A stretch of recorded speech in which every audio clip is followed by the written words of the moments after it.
Boa tarde, turma. Vamos começar esse novo ciclo aí, se falando de enfermagem na cirurgia, né? A enfermagem cirúrgica. Nós já sabemos que essa enfermagem ela está dividida no pré, que é o momento clínico do cliente, onde ele descobre todo esse comprometimento orgânico, onde vai ser necessário a utilização de um procedimento cirúrgico. O momento transoperatório, que aí vem da internação, entrada do paciente à clínica cirúrgica, toda a ambientação do paciente, preparo para a cirurgia, preparo e organização de exames, transporte do paciente, o checklist do paciente para saber se foi feita a retirada de todos os adornos, se a unha está pintada, se foi feito jejum, se tem orientações para tricotomia. Nesse momento vocês já sabem de tudo isso e muito mais. E aí vem o momento cirúrgico propriamente dito, que ele é descrito como o momento transoperatório, onde eu vou ter a introdução do procedimento cirúrgico propriamente dito, onde vai se acontecer um procedimento ali invasivo, né, com a separação de bordas do tecido cutâneo, que vai se tornar uma lesão, né, com essa abertura, né, com essa introdução dessa incisão cirúrgica, eu vou, no final do procedimento, eu tenho uma lesão, porque houve o afastamento de bordas, eu tive uma incisão cirúrgica e agora eu tenho uma lesão a ser cuidada. Mas para mim cuidar primeiro de uma lesão, eu preciso entender a lesão. Vamos entender? Algumas coisinhas já foram faladas e outras vão complementar, ok? De acordo com as infecções, lá no momento do pós-operatório, devem ser cuidadosamente analisados conforme o potencial de contaminação. Você já conhece todas as 3 fases do potencial de contaminação, né, das cirurgias e das lesões. Porém, nós precisamos relembrar para avançar, combinado? Então, as infecções lá no pós-operatório, elas precisam ser cuidadas e analisadas conforme o potencial de contaminação ao término do ato cirúrgico, tá? Então, eu preciso analisar a cirurgia, analisar as condições do paciente, analisar a condição desse tecido cutâneo para saber classificar essa cirurgia. Porque por aí, se eu observei todos esses pontos, eu vou conseguir perceber o número de micro-organismos, bactérias presentes no tecido, na região cutânea do indivíduo a ser operado, tá? Então, de acordo com o risco desse potencial de contaminação, as cirurgias elas têm classificações, e vocês já conhecem elas, né? Ela pode ser classificada como uma cirurgia limpa, como uma cirurgia potencialmente contaminada e infectada.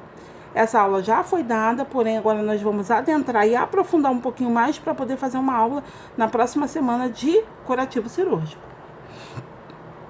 Então, o procedimento cirúrgico, ele não é somente o momento operatório, né? Se começa sobre o cuidado nutricional, o cuidado com jejum, todos os cuidados no pré-operatório. Se os cuidados, eles permanecem no transoperatório e só se encerram depois, lá no pós-operatório tardio, né? Que é aquele período onde está acontecendo a reabilitação completa do indivíduo. Quem são essas cirurgias limpas? São cirurgias em tecidos estéreis ou passíveis de descontaminação.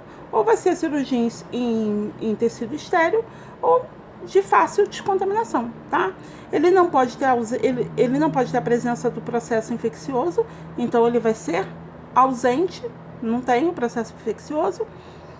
E flogístico, né? Quem são os sinais flogísticos? Sinais inflamatórios. Ou falhas técnicas grosseiras. Então, eu preciso estar longe. Para mim classificar como limpa, eu não posso ter processo infeccioso, eu não posso ter sinais de processo infeccioso, que são os sinais flogísticos, e eu não posso ter falha técnica, tá? Bom, geralmente são caracterizadas pelas cirurgias eletivas e traumáticas. Então, as cirurgias limpas, elas vão ter elas vão ser provenientes de todas as cirurgias, a maior parte das cirurgias eletivas e os traumas, porque você sabe que uma cirurgia, que um trauma até antes de 10 horas, ele é considerado uma cirurgia limpa, né? Com a cicatrização por primeira intenção. É a cicatrização mais simples, a aproximação de borda e cicatrização, tá? E sem coleção de líquido, sero ou sanguinolento. Então não tem presença de líquido nenhum, eu não tenho a presença de secreção, então é uma cirurgia limpa, né? É uma cirurgia eletiva que foi organizada, programada e projetada. É uma cirurgia de um trauma, porém um trauma que eu consegui uma aproximação de bordas eficaz e que ela acaba sendo classificada como limpa. E aqui essa foto do tecido cutâneo, dá para você observar bem o que eu acabei de descrever, tá? As margens estão aproximadas, se você observar aí, as duas margens estão bem aproximadas. E o processo de cicatrização vai acontecer o quê? Ele vai evoluir diretamente para a produção do processo cicatricial, a produção da cicatriz. Então, eu tenho bordas aproximadas e o produto final vai ser a cicatrização do tecido. Aí eu tenho uma cicatrização por primeira intenção. Também entram nesse rol de cirurgias nas quais não ocorre penetração nos tratos digestivos, respiratório e urinário, como já foi falado e explicado, eu não preciso, só vou relembrar, tá? Se eu não tenho nenhum tipo de penetração no trato digestivo, respiratório e urinário, eu não tenho processo infeccioso, não vai ter produção de infecção, tá? Destacam-se também procedimentos em que não há e que há fechamento primário de ferida operatória sem a presença de dreno. Então, se eu tenho aproximação de borda e não tenho a presença de dreno, porque o dreno ele vai drenar o quê? Pus. Então, se ele drena pus, ele não pode ser classificado limpo. Então, se eu tenho aproximação de borda e não existe a presença de dreno, essa cirurgia ela vai ser classificada uma cirurgia com uma cicatrização de uma ferida limpa. Quem são essas? Eu tenho as cirurgias cardíacas, tá? Com a inserção de um marca-passo definitivo, uma cirurgia limpa, uma cirurgia vascular, neurocirurgias, acesso através da pele, que seria a craniotomia, cirurgia de mediastino, cirurgia plástica, todas elas consideradas uma cirurgia limpa, né? Cirurgias ortopédicas eletivas por conta de traumas, né, em até 10 horas, cirurgia de cabeça e pescoço, herniorrafia ou cirurgia de mama, ortoplastia de quadril, cirurgia cardíaca, herniorrafias, repetiu aqui, ok? Aí eu tenho procedimentos ortopédicos quando a situação é eletiva, tá? E a mastoplastia e as mastectomias. Agora, cirurgias que acontecem em tecidos colonizados por flora microbiana pouco numerosa ou em tecidos de difícil descontaminação, nesse tipo a cirurgia há ausência do processo tanto infeccioso quanto do inflamatório e com falhas técnicas no transoperatórios são discretas. Então aqui eu já tenho uma apresentação de uma falha técnica discreta, né? E eu tenho algumas modificações, tá? Lembrar que cirurgias limpas com drenagem fazem parte desta categoria. Então, lá na outra categoria, eu tenho uma cirurgia limpa sem processo infeccioso. Nessa categoria, eu já tenho uma cirurgia, né, que são potencialmente contaminadas. Eu já tenho um dreno nessa cirurgia para possibilidade de uma retirada de produtos, excreções de pus, né, ou processos sero-sanguinolentos. As cirurgias potencialmente contaminadas são caracterizadas por envolver manejos lá no trato digestivo, respiratório, urinário, sem contaminação significativa. Então, eu tenho todas essas cirurgias que eu até adentro o trato, porém, não tem contaminação significativa. Então, ela é potencialmente contaminada. Isso não quer dizer que ela vai trazer contaminação, tá? Ela tem um potencial para contaminação. E aí você pode observar a diferença da cicatriz potencialmente contaminada para uma cicatriz contaminada, uma cicatriz contaminada. Na potencialmente contaminada, eu tenho essa ferida mais aberta, né? O feixe da ferida é mais aberto. Ele precisa de tecido de granulação para poder fechar e manter uma cicatriz, porque eu tenho algum erro grosseiro em que fez o afastamento de bordas. Então, eu preciso de um processo aí de granulação, um processo um processo que vai trazer esse tecido de granulação, porém sem a presença potencialmente contaminada. Pode ter a presença de um início de um processo infeccioso, porém não se classifica o processo infeccioso. Já na outra apresentação, eu tenho a ferida aberta. Aí eu tenho, para a construção do tecido de granulação, as células de defesa foram na região, que são os macrófagos, e fizeram a produção do pus. Iniciou-se um processo infeccioso.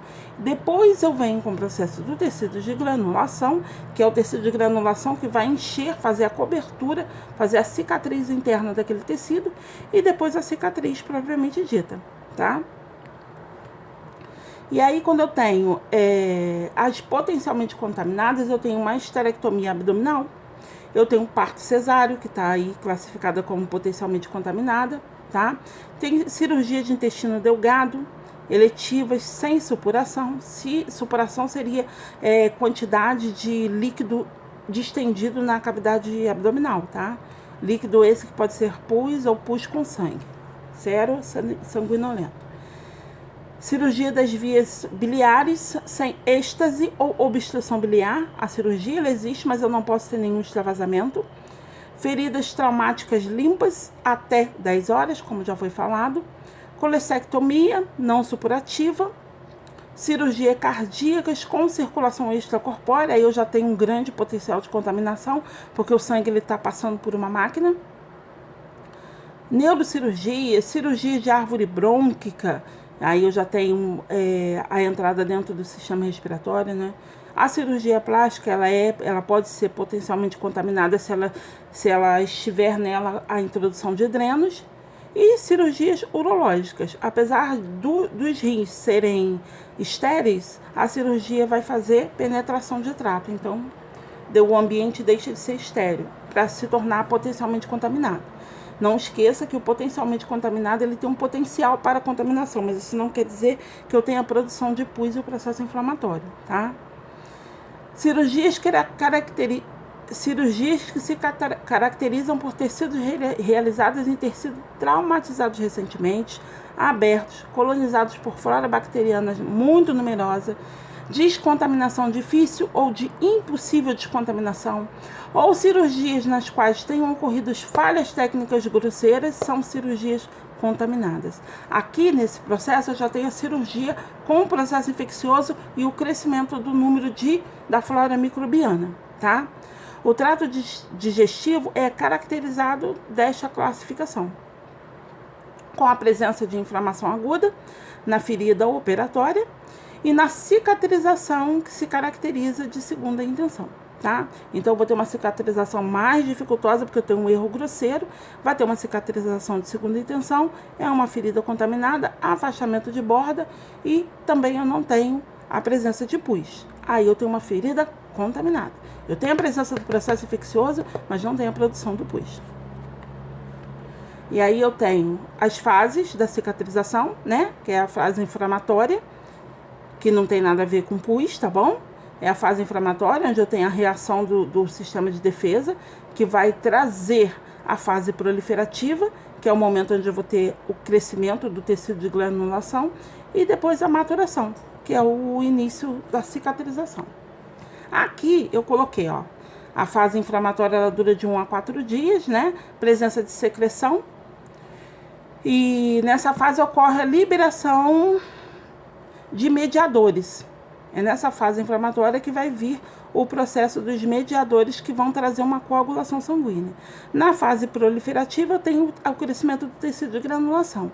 Na fase de reparo, eu tenho a maturação do tecido, né? Aí vai ser caracterizada pela aproximação de borda e fechamento da ferida. Vocês leem devagarzinho em casa para perceber direitinho. Intervenções cirúrgicas realizadas em qualquer tecido ou órgão que há a presença de processo infeccioso com supuração, tá? No local supurado, presença de pus, necrose, corpo estranho, feridas de ordem suja, são classificadas como feridas infectadas. Quem são essas cirurgias? Cirurgias abdominais em presença de conteúdo do colo, né? Se eu tenho a presença de conteúdo do colo, eu tenho a presença de bactérias intestinais nessa localidade. Nefrectomia com infecção, tá? Cirurgias lá da retirada, cirurgias dos rins. Colistectomia com empiema, cirurgia de reto e ânus com pus, cirurgias abdominais com presença de pus e conteúdo de cólon, exploração de vias biliares em colangite supurativa. Então, todas as cirurgias que já entram para o processo cirúrgico com a presença de infecção ou necrose, eu tenho uma infecção, uma cirurgia contaminada, que tem que ter um grande cuidado para essa contaminação não cair na corrente sanguínea. E aí eu deixei algumas fotos de pés diabéticos, onde eu tenho a amputação, numa cirurgia por amputação, né, que vai ser retirada parte parcial ou total do membro, né? E a diabetes o pé fica sensível, porém o indivíduo não sente dor, vai lesionando, vai comendo, principalmente os pacientes idosos, tem medo de avisar que está com lesão. Muitas das vezes a lesão inicia por baixo, na sola do pé, na região plantar, e quando ela chega a aparecer na parte superior, como ele não tem essa sensibilidade, não sente essa dor, quando chega a aparecer na parte superior, essa parte necrosada já, o paciente já perdeu, tá? O membro. Isso aí seria uma cirurgia de amputação que já entraria como uma cirurgia contaminada. E ficamos por aqui. Isso daí é só mesmo uma introdução, tá? Em cima de tudo que já foi aprendido. Na próxima aula vocês vão aprender um pouco sobre os curativos cirúrgicos e os cuidados com a pele do paciente e os cuidados de enfermagem, paramentação para o procedimento de curativo cirúrgico. Ok? Então, beijo, até a próxima semana.